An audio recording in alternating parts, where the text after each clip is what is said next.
नमस्कार, प्रणाम। हम आपका विक्की।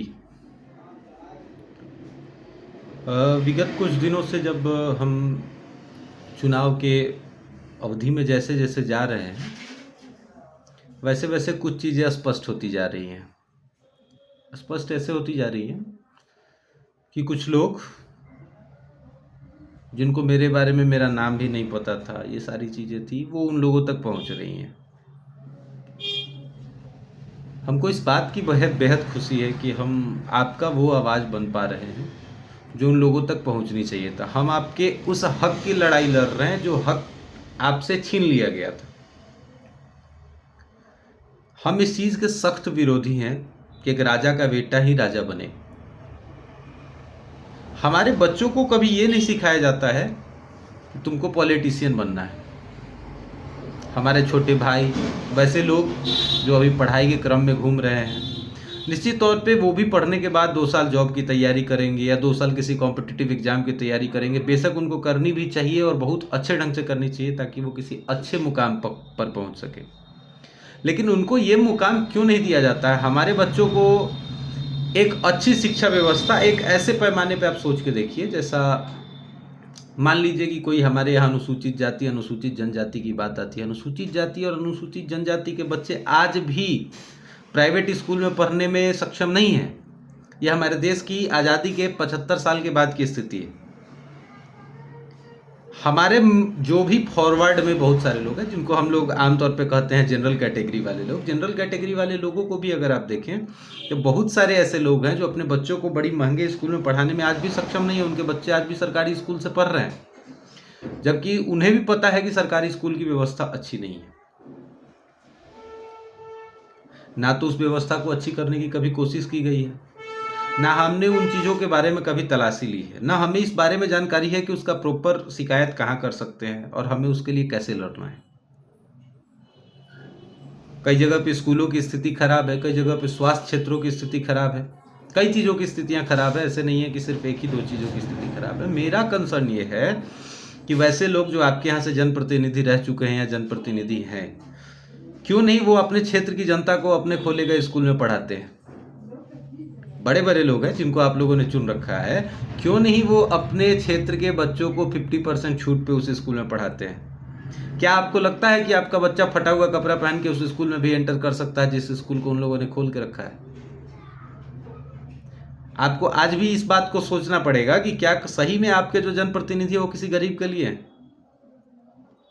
आपके जनप्रतिनिधि सिर्फ अपने शक्ति को बढ़ाने के लिए चुनाव लड़ रहे हैं। आपको इस बात को समझना पड़ेगा। आपको लग रहा है कि हम चुनाव निर्दलीय लड़ रहे हैं तो ये लड़ाई आप सभी की है। इसमें हमें इस बात से कोई फर्क नहीं पड़ता है कि कौन साथ है कौन साथ नहीं है। हम हार गए तो ये लड़ाई आपकी, आप भी हारेंगे साथ में। फिर आप उसी स्थिति में जाएंगे, फिर आप इस सिस्टम को दोष देने के लायक नहीं रह जाते। आपको बताना पड़ेगा। हम अपने चुनाव प्रचार का शुरुआत हम अपने गांव से करेंगे, जो मेरा पैतृक गांव है ग्यासपुर। एक बड़ा छोटा सा किस्सा आप लोगों के साथ शेयर करना चाहते हैं। किस्सा इस प्रकार है कि जब हम 4 क्लास या 5 क्लास में थे, शायद मिडिल स्कूल सरमसपुर में, तो उस स्कूल में जब बचपन से ही पढ़ाने का बड़ा शौक था, लोगों को समझने का, लोगों को जानने का, लोगों की बातों को सुनने का, इन सब चीज़ों का इंटरेस्ट बहुत रहा है शुरू से। तो हुआ ये कि जब मैं उसमें पढ़ाने गया, एक क्लास में मेरे बड़े भाई हैं, बड़े भाई के थ्रू हुआ ये कि जाके तुम छोटे क्लास में पढ़ाओ। चूँकि हम 4-5 में थे तो 1-2 को पढ़ाने के लिए भेज दिया गया, चूँकि शिक्षकों की भी कमी रहती थी। मैं पढ़ाने गया, पढ़ाने के ड्यूरेशन में उसमें से एक बच्चे को मैंने मार दिया। चूँकि मैं भी बच्चा था, वो भी बच्चा, तो मैंने उसको मार दिया। मारने के कुछ देर के बाद कुछ व्यक्ति आए और उन्होंने मुझे पकड़ के मार दिया, 2-4 झापड़ मारे। फिर मुझे एहसास हुआ कि जो मेरे भाई हैं, कुछ लोग हैं जिनका नाम लेना बेहद ज़रूरी है, जैसे हमारे बड़े भाई हैं, छोटू सिंह हो गए, हमारे ललन भैया हो गए, बहुत सारे लोग हैं, छोटू भैया है, ललन भैया है, चंदन भैया है। ये सभी लोग जब इनको पता चला कि किसी ने मुझे थप्पड़ मार दिया है, तो ये सारे के सारे लोग उठ के हमारे पीठ पीछे चल पड़े। क्या ये ज़रूरी था? नहीं था, लेकिन हम उनके छोटे भाई हैं इसका आभास उनको था, और वो हमारे लिए खड़े हुए। आज हम उनके हक के लिए खड़े हैं। आज उन्होंने मुझे इस लायक समझा, इस लायक बनाया है। मैं खुद से नहीं बना, इसमें सभी लोगों का योगदान है। सभी मेरे बड़े भाई, सभी आप जैसे लोग, जो कुछ हम आज कह पा रहे हैं, जो कुछ हम आपकी बातों को रख पा रहे हैं, मेरा कुछ नहीं है, वो सब कुछ आप ही का है। आज बढ़िया शिक्षा नहीं मिल पा रही है, हम भी उसी शिक्षा दीक्षा से पढ़े हुए हैं जिस शिक्षा दीक्षा से आप पढ़े हुए हैं।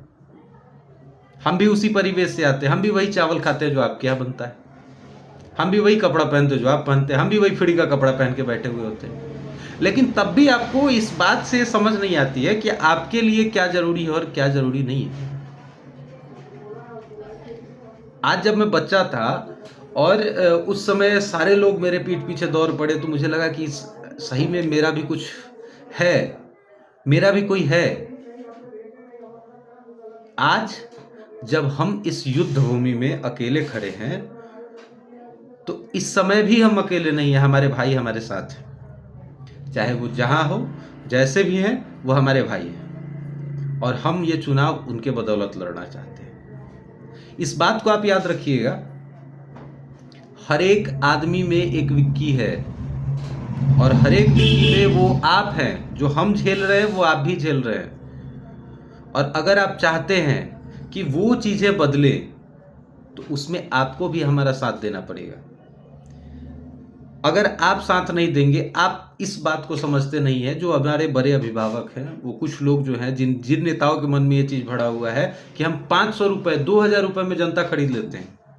क्या आपकी इज्जत इतनी सस्ती है कि 5 साल का मजदूरी 2000 रुपये में आप बिक जाएंगे?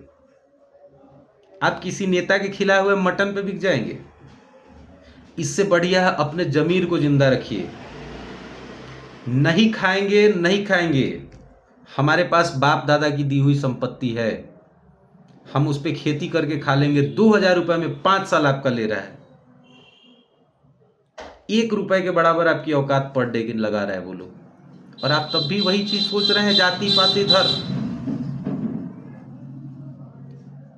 आज आपकी स्थिति क्या है ये समझ रहे हैं?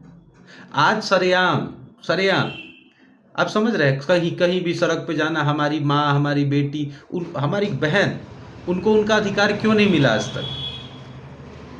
आपने कभी इन सब चीजों को सोचा है? आज आप नहीं बोलेंगे तो कौन बोलेगा? आज आप हमारे लिए नहीं लड़ेंगे तो कौन लड़ेगा? हमारे पास पैसे नहीं है, हमारे पास पावर नहीं है, हम आपके हक की बात को उठा रहे हैं। और तब भी अगर आपको लगता है कि हम गलत हैं, तो आप बेशक हमारा मतदान नहीं करेंगे। आप छोड़ दीजिए, हम अकेले, हम इस बात को हमेशा देखिए, हम आपके लिए हमेशा खड़े हैं। आज भी, हमेशा, जब भी आपको ज़रूरत पड़े, आप याद करिएगा, हम आज भी आपके लिए वही विक्की हैं जिसको आप हक से बिकिया कह के बुलाते हैं, और हम हमेशा वही रहेंगे, कभी भी, किसी भी समय। लेकिन इस बात को याद रखिएगा कि अगर आप तब भी अपने भाई का साथ नहीं दे रहे हैं, तब भी आप अपना साथ नहीं दे रहे हैं, तो आप कायर हैं, आप बोल नहीं पा रहे हैं, आपके भीतर का जमीर मर चुका है, और आपको वो नेता अपना गुलाम मानते हैं। और आज भी अगर आपको गुलामी में जीने की आदत है, और आज भी आप अपने भाई का हाथ मजबूत नहीं कर पा रहे हैं, तो याद रखिए, आप जीवन पर्यंत उस नेता के गुलाम बने रहेंगे जो नेता आपके ऊपर हावी है। फैक्ट्रीज खुलती हैं, लेकिन वो आपके लिए नहीं खुलते, आपके भाई के लिए नहीं खुलता, आपको उसका हक नहीं मिलता। फैक्ट्रीज किसी और के खुलते हैं। बड़ा स्कूल आपके लिए नहीं होता, आप बच्चों का एडमिशन कराने जाएंगे तो 1 लाख 1.5 लाख रुपए उसमें जमा करने पड़ेंगे, जो आप 2 बार सोचते हैं कि भाई हम अपने बच्चों को अच्छी शिक्षा तो दिलाएं, लेकिन इतनी महंगी है कि हम कैसे दिला पाएंगे। उसकी लड़ाई है। हमारी माएँ जो आज घर में फंस के रह चुकी हैं, उसकी लड़ाई है। हमारी बहनों को अच्छी शिक्षा नहीं मिल रही है, उसकी लड़ाई है। आज एक बहन की शादी के लिए अगर लड़ाई लड़ी जा रही है, बाप दादा जमीन बेच रहा है, ये उसकी भी लड़ाई है। आप अपने हक की लड़ाई बनिए, ये नहीं कि हम लड़ रहे हैं, ये आपकी भी लड़ाई है। हर एक व्यक्ति में विक्की सिंह है, और इस बार आप इस बात को याद रखेंगे। हमारे हारने और जीतने से कुछ नहीं होता है। अगर हम हारते हैं तो साथ में आप भी हारेंगे, हम तब भी आपके साथ हैं। नमस्कार।